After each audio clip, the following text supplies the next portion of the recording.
United States-Japan relations. What do growing ties between Tokyo and Washington mean for China and the Asia-Pacific region? Hello, I'm Anand Naidu, and this is The Heat.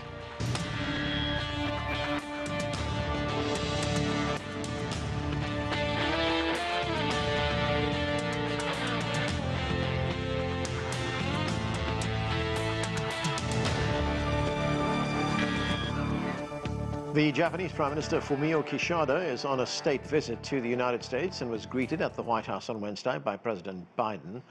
Both leaders announced plans for closer cooperation in areas like military and defense. But the visit is drawing attention to a larger issue and a major question. Could US and Japan's policies destabilize the Asia-Pacific region? We begin with this report from CGTN's White House correspondent Nathan King. So first state visit by a Japanese Prime Minister in 9 years here at the White House, and the White House pulling out all the stops. Of course, it is the closest US alliance in Asia, and really what they're trying to do here is say that this relationship, even though it was a key of regional alliances, this is now a global partnership. And when it comes to the region, essentially what the US is trying to do under the Biden administration is knit together the Japan-US alliance with all the other alliance building that the US has been doing over the last few years. I mentioned the AUKUS Pact. Japan may join Pillar 2 of that, which is sharing technology, although some Five Eyes members of that, like the UK and Australia, do have concerns about it. They're going to have a trilateral summit here with the President of the Philippines, President Marcos, on Thursday. More joint patrols with both powers from the Pacific and beyond. If this sounds like it's getting somewhere, it is. Essentially, this is about countering China. And as one Japanese reporter asked in a press conference here behind me, isn't all this renewed activity on Japan's part militarily likely to raise tensions and the likelihood of a Chinese response? And Prime Minister Kishida essentially said that he thinks this is just preventative. Let's listen to the two leaders. Under his leadership, Japan set in motion profound changes in its defense policies and its capabilities. Now our two countries are building a stronger defense partnership and a stronger Indo-Pacific than ever before. As a global partner, Japan will join hands with our American friends, and together we will lead the way in tackling the challenges of the Indo-Pacific and the world, looking ahead to what the world will be like 10 years, 100 years from now, while developing the relationships between our countries. There's also other things going on in the partnership, especially when it comes to supply chains of advanced semiconductors and other materials that it wants to keep from China. Ostensibly, they say, for national security reasons, but let's face it, it's essentially about trying to stop China's rise and control competition. There is a big sticking point, and this is the Japanese company Nippon Steel's $14 billion bid to take over US Steel. Now, even though Japan is the biggest foreign investor in the US, single foreign investor, and a key ally, this has been referred to the Committee on Foreign Investments. Joe Biden has come out and said he supports American workers who are against it, even though the Japanese are willing to guarantee jobs and expand US Steel. And the reason they're setting up here is because they can't import steel because of tariffs, and so have to build steel here for their car plants. It is a real bone of contention and shows just, even after all these decades, how one-sided this alliance can be. China is worried. Japanese citizens are annoyed that their steel maker, the fourth largest in the world, isn't getting access to the US market. And there are worries about rising Japanese defense spending, which is set to surpass 2% of GDP. Nathan King, CGTN, just outside the White House. We have a lot to discuss, and joining me now from Beijing is Victor Gao. He is chair professor at Soochow University. Also with us from Beijing is Zhao. He is Director of International Political Studies at the National Institute for Global Strategy. With us too is Sourabh Gupta. He is Senior Asia-Pacific Policy Analyst at the Institute for China-America Studies. And also joining the discussion is Becker. He is Executive Director of the ANSWER Coalition, an anti-war and anti-racism organization. Welcome to all of you. Victor Gao, the Japanese Prime Minister Fumio Kishida met with US President Joe Biden at the White House. Both announced stronger military ties as well as stronger efforts to integrate their militaries and defense policies. There was also, as we heard from our reporter, proposals to work together on advanced technology, things like semiconductors. What is your assessment of the visit and those announcements that were made? Thank you very much for having me. For US-Japanese relations, if the changes in the relationships are for peace and stability, then everyone will support that. However, if any changes in the US-Japanese relations are for war or war preparedness, then it may raise concern, especially when Japan unconditionally surrendered back in August 1945. Japan didn't just surrender to the United States. Japan surrendered to China and the former Soviet Union at the same time. Therefore, the Japanese surrender conditions were for more than the United States. Therefore, for the United States to unilaterally change the situation for war and preparedness for war, then it definitely will be very sensitive issues for other countries to whom Japan surrendered in 1945. This reflects the irresponsibility on the part of the United States because it is changing the situation for its own benefit and against the fundamental interest of other countries, especially China. And this is against the obligations of all parties involved back in 1945. And the fact that the United States refused the Nippon Steel to purchase the controlling stake in US Steel is an example to show that the US-Japanese relations are not what they look at the surface. At the bottom of the issue is that Japan considers itself not being normalized because of the US occupation of Japan. There are still US military troops in many important naval and air force and military bases in Japan. And Japan is waiting for the day when the United States will need to withdraw all the US troops from Japan. And they consider that day as the normalization of Japan as a sovereign country. Therefore, issues involving Japan are more sensitive and complicated than what it looks at the surface. And for the Americans, never forget Pearl Harbor should be carved in your stone and in your bone, rather than tinkering with the issue about Japan, because there may be consequences which may be fundamentally against the interest of the American people. Don't play with fire unless you will not be prepared to be engulfed with fire. Sourabh Gupta, here in Washington, this visit and the announcements that we heard are being framed as pushback against China, ganging up on China, if you like. What do you think Washington wants out of this visit, and what does Japan want out of this visit? How do you see it? I think the two countries want to project that they are one when it comes to maintaining deterrence in the Asia-Pacific or the Indo-Pacific region, and that they are ready to maintain deterrence, particularly in what they term is the China challenge. For me, what actually stood out to me was the underwhelming nature of the outcomes that are there in a very, very, very long joint statement and the other documents which are released. Typically, when the two sides try to restore, strengthen their deterrent capability, that is usually framed in the form of joint defense guidelines, which carve out particular roles and missions that the two parties are going to engage in. And there's an evolutionary process of how the two sides will tighten their forces and come together to fight if they ever need to do so. And that's how they project deterrence. There have been no guidelines. The last guidelines were in sometime in the mid-2010s. The expectation was that there would be a process underway to restart writing new defense guidelines.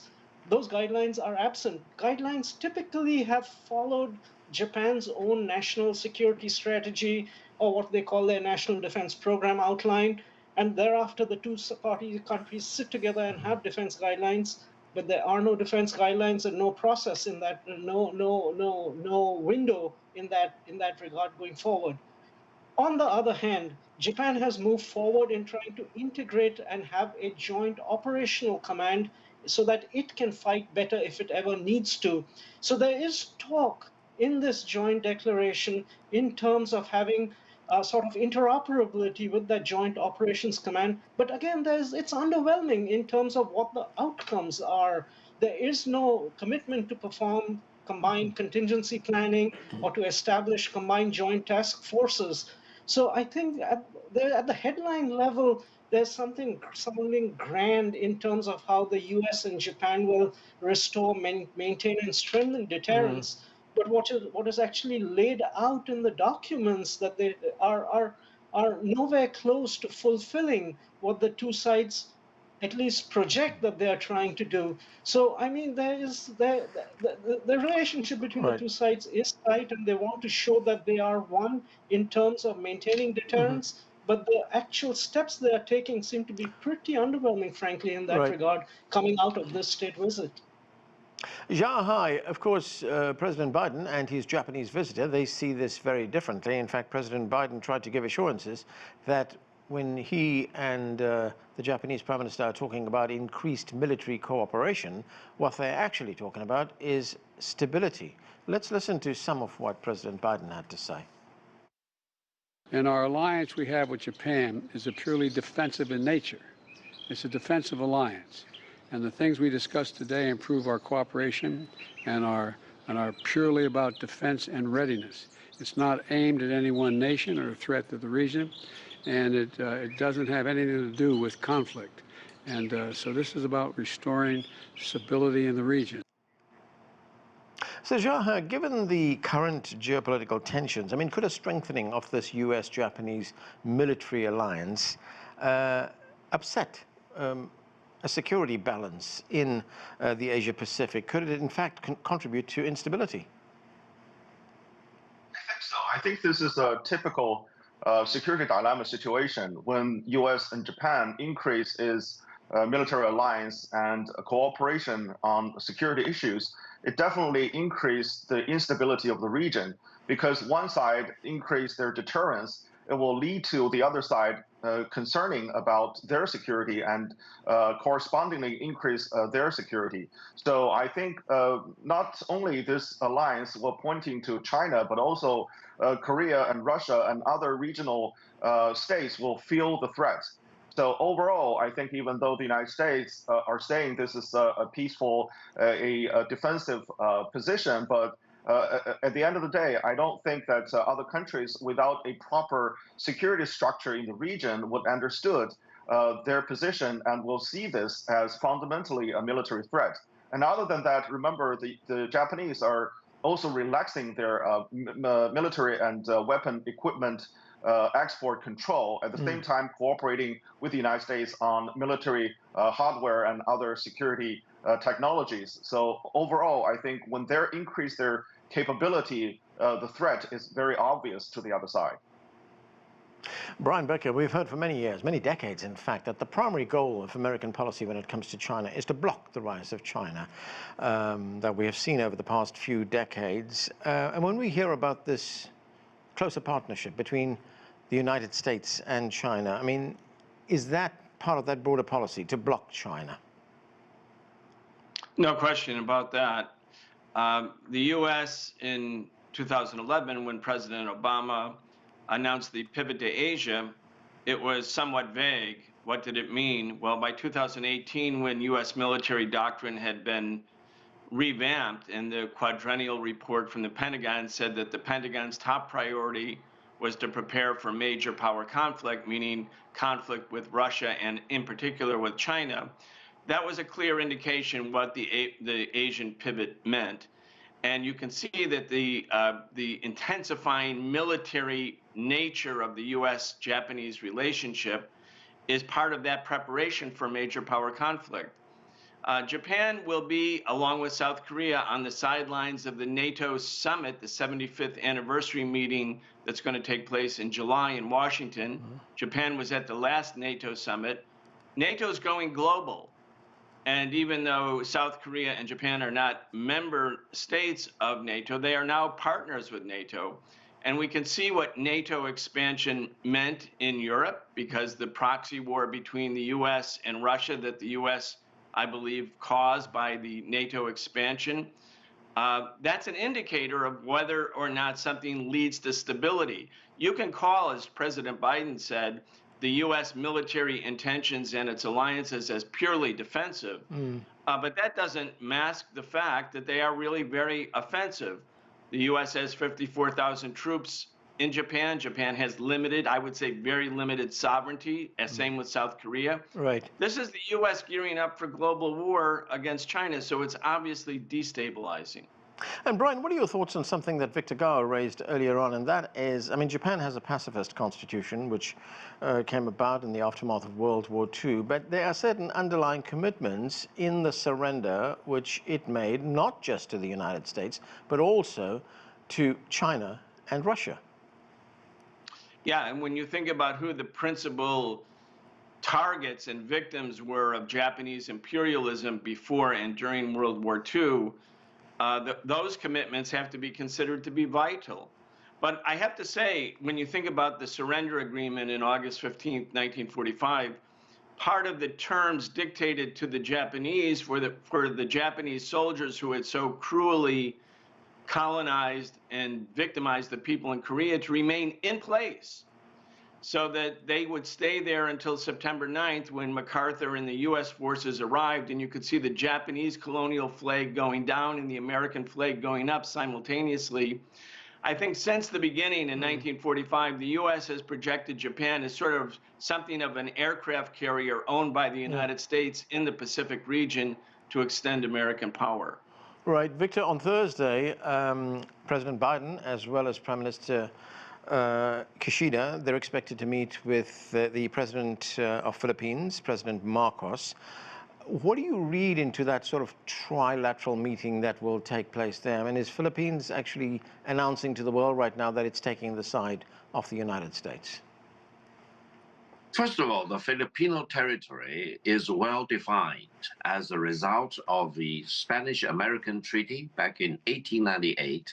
So whatever that belonged to the Philippines was taken over by the United States from Spain in 1898.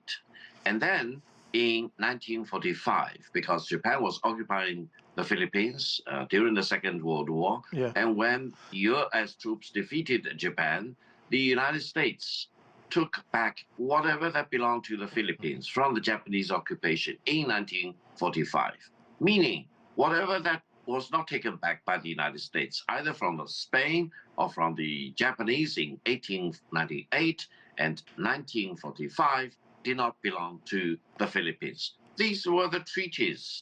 These were written into stone. So just look into the historical archives. Now, for US, Japan, and the Philippines try to meet in Washington, and if they come up with an arrangement for so-called military alliance or quasi-military alliance, it is offensive. It is against Chinese national sovereignty and territorial integrity. It will lead to consequences. And in the world of today, if any country agitates for war, eventually it will be against the fundamental interest of its own people. People in the world today do not need war. And those preparing and agitating and launching war will eventually be buried by the historical events in the future. Let's promote peace rather than agitating for war. Sourabh Gupta, when Donald Trump was president, he in fact threatened at one time to take U.S. troops out of South Korea, and he also said he would take U.S. troops out of Japan if Japan didn't pay for them being there. I mean, there is some analysis that we're seeing right now and that analysis goes this way. It says part of what we're seeing right now, this meeting that's taking place, these meetings that are taking place, is part of an effort to shore up the alliances before a possible return to the White House by Donald Trump.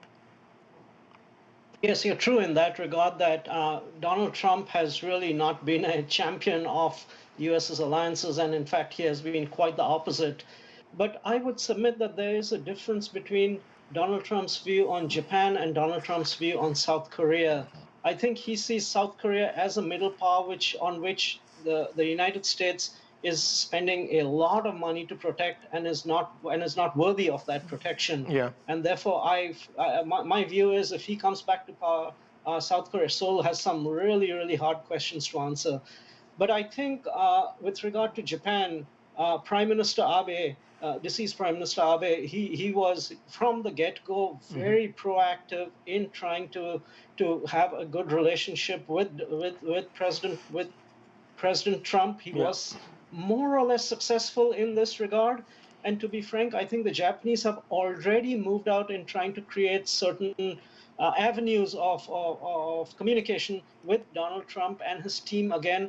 And by and large, I think from the alliance perspective, from the security strategic side, I really don't think that will be in great jeopardy. I think the larger question is on questions like protectionism, steel, like the U.S. steel decision, and on economic front, where Donald Trump will demand that Japan, you need to have no current account surplus, you need to make all your investments in the U.S., and that will place pressure on the relationship. Okay, Zhao, hi. The United States and Japan also planning closer cooperation in areas like semiconductor technology as well as clean energy. How will that impact China? I mean, as we are fully aware, China is a global leader in these technologies right now. Yeah, I think the U.S. is playing catch-up in certain areas, particularly green technology. But in semiconductor, the Japanese have certain capabilities, including some of the key equipment required in making microchips. And right now, the Taiwanese are also investing in Japan, building up new factories and increasing the Japanese output of that semiconductor production. So overall, I think if Japan tightens its relationship with the United States, that's going to limit Japan's investment and export to China and will harm the bilateral economic relationship in the long run. So I think this security alliance with the United States is not only increasing the instability of the region, but also jeopardizing the regional supply chain and cooperation between Japanese and Chinese, and also among Northeast Asia, including South Korea and other parties. So overall, I think it's a much of a concern from Chinese perspective where this alliance is going and how they will play out in terms of the industrial sectors that you mentioned. Brian, if we look at some of the alliances that already exist in the region, there is the so-called Quad. That's a group which includes the United States, Japan, India, and Australia. The Japanese Prime Minister was actually asked about Japan's future with another alliance, which is called AUKUS. That's the trilateral relationship between the United States, Australia, and the United Kingdom. And this is how the Japanese leader responded when he was asked about that. Let's watch. We want to contribute to the peace and stability of the region, and therefore we have consistently supported AUKUS. Having said that, the participants of AUKUS, the US, UK, Australia, with such countries' bilateral relationship or multilateral occasions, we have established the various relationships. But for Japan to have a direct cooperation with AUKUS, nothing has been decided at this moment. So, Brian, when we look at organizations like AUKUS, like the Quad, I mean, to what extent do they actually contribute to raising tensions in the region? Yeah, these alliances are basically an extension of American military power into different regions. When we think about NATO, which I mentioned before, formed in 1949, then there was CENTO, the Central Treaty Organization, in the mid-50s. There was CETO for the Southeast Asia. In each of these cases, and if you read the founding documents, they're all directed against somebody. In that case, it was directed against communism, against the Soviet Union, and against the People's Republic of China. We have the same thing with some different acronyms. So NATO still exists, CENTO is gone, CETO is basically gone, but there are these new alliances, and in each and every case, the United States is at the heart of it. each and every case, the U.S. is at the center of it. And the alliance isn't really an alliance between equals. It makes the other countries basically an extension of American power or dependent on American power and fearful of a loss of prestige or connection to those power relationships. So again, Philippines, Australia, New Zealand, all of the countries in the middle, in the Far East, in the Pacific region that are forming these alliances, they're making themselves and their own people, as Victor mentioned, vulnerable to a U.S. geostrategic military strategy, which does not bring them peace. It only makes them vulnerable. Victor, I've just got about a minute left, but I want to talk about another concern, and that is the continued missile testing by the Democratic People's Republic of Korea. How does a closer relationship between the United States and Japan going to be seen in the DPRK? I would say from the DPRK's perspective, and generally speaking from the Korean people's perspective, the rearming of Japan is a threat. It is actually touching on very sensitive nerves of the Korean people, because Japan occupied Korea for 50 years and denied the Korean people of their historical cultural heritage, prohibited them from speaking the Korean language, forced them to adopt the Japanese name, forced them to worship the Japanese emperor rather than their own ancestors. This is crimes against humanity, and I would say people in Korea, both in DPRK and in ROK, would never forget the atrocities committed by the Japanese fascists before they unconditionally surrendered. Therefore, the rearming of Japan will lead to dire consequences that the American government is not fully foreseeing, and the consequences may not be in the fundamental interest of the American people themselves. It is time to promote peace rather than agitating for war, and Washington's activities may lead to war rather than peace. Okay, and we need to leave it there. That's all we have time for. Thank you to all of you for being with us. That's it for this edition of The Heat. I'm Arnold Naidu in Washington, D.C.